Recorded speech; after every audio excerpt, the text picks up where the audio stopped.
എന്തോരം മുമ്പേൽ വല്യപ്പച്ചൻ്റെ അടുത്ത് അലീനയാണെങ്കിൽ സ്റ്റാലിയുടെ അതായത് കേണലിൻ്റെ ഭാര്യയും മക്കളും ഒക്കെ എവിടെയാണ് എന്ന് ചോദിക്കുന്നത് കാണാൻ സാധിക്കുന്നു.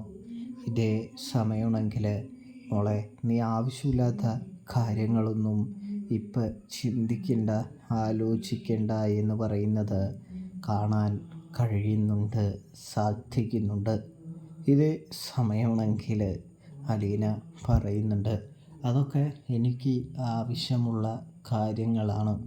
എന്തുകൊണ്ടാണ് കേണൽ ഇതുവരെയും അവരുടെ അടുത്തേക്ക് പോകാത്തത്? എന്തൊക്കെയോ ചീഞ്ഞ് നാറുന്നുണ്ട് എന്ന് അലീന പറയുകയാണ്. എന്തായാലും ഞാനിനി ഇപ്പോൾ പോകാനൊന്നും ഉദ്ദേശിക്കുന്നില്ല. എൻ്റെ തീരുമാനം ഞാൻ മാറ്റി എന്ന് പറയുന്നത് കാണാനായിട്ട് കഴിയും.